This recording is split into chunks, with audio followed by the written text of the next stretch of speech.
She went to visit the love of her life, but woke up beside his lifeless body. Everyone said she killed him, his family, even her friends. But only her mother believed her, and fought to prove her innocent. This is the night love died. For years, Amara and David were the couple everyone admired. They were young, deeply in love, and inseparable. Their friends used to joke that they breathed each other's air. David was calm and intelligent, the type who thought before he spoke. Amara was lively, kind-hearted, and full of dreams. They planned everything together, from their wedding color to the names of their future children. When David got a new job in Abuja, Amara stayed behind in Enugu to finish her studies. The distance was hard, but their love never faded. They called each other every night, sent good morning messages, and promised nothing would ever come between them. One Friday evening, after months apart, Amara decided to surprise him. She took the night bus to Abuja and showed up at his gate unannounced, carrying a small box of his favorite snacks and a smile that could light up a room. When David opened the door and saw her, his eyes widened in joy. "Amara, you? Here? I missed you too much," she laughed, dropping her bag to hug him. That night they talked for hours. They cooked dinner together, played their favorite songs, and danced barefoot in the sitting room. David told her how much he loved her, how he couldn't wait to make her his wife. When they finally went to bed, Amara fell asleep in his arms, feeling safe, certain that she was exactly where she belonged. At dawn, Amara woke up shivering. The room was cold. She turned to wrap her arms around David, but his body felt unusually still. "David?" she whispered. No answer. She shook him gently, then harder. "David, wake up. Please, stop joking." But he didn't move. His skin felt cold.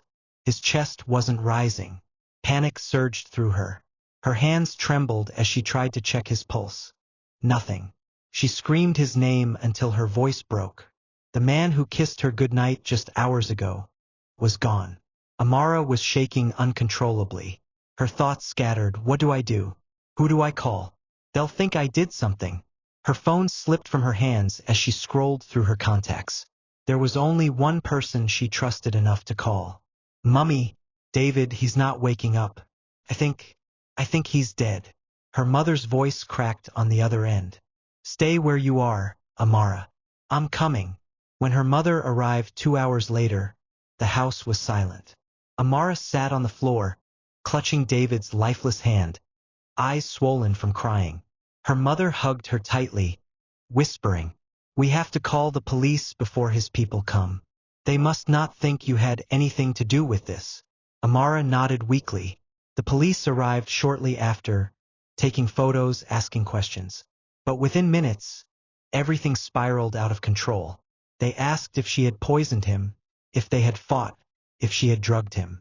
Before she could explain, she was handcuffed. Her world collapsed in that instant. "I didn't kill him," she screamed, as neighbors gathered, whispering and recording. "He just didn't wake up."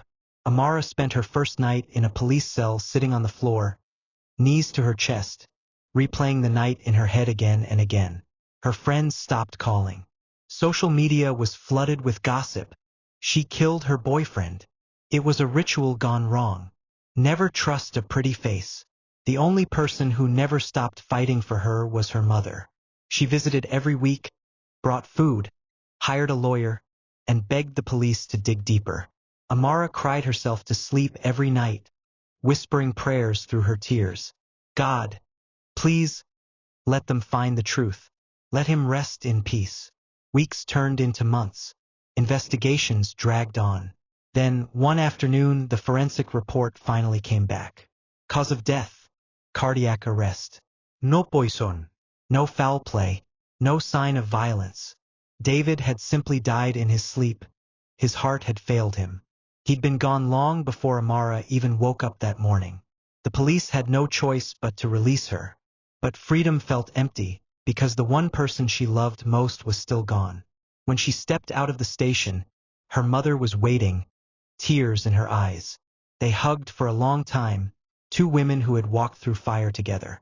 The world saw a suspect, but her mother had seen a daughter, broken, innocent, and in pain. Even after her name was cleared, Amara couldn't bring herself to visit David's grave immediately. She spent months in silence, mourning not just him, but the future they never got to have.